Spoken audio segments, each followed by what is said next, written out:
नमस्कार मंडळी, श्री स्वामी समर्थ। वर्षातील 24 एकादशी येतात। मे 24 एकादशीला असं खास महत्व आहे, पण सगळ्यात महत्वाची आणि सगळ्यात मोठी म्हणजे देवशयनी एकादशी। देवशयनी एकादशी म्हणजेच आषाढी एकादशी। या आषाढी एकादशीला असं खास महत्व आहे।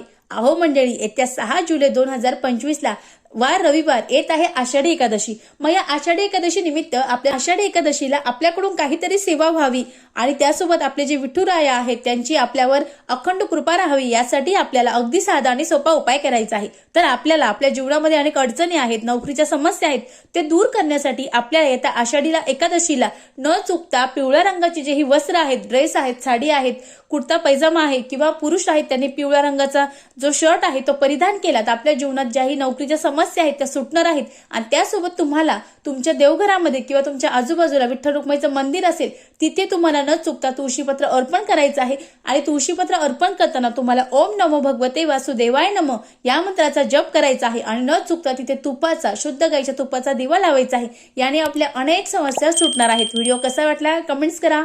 श्री स्वामी समर्थ। धन्यवाद।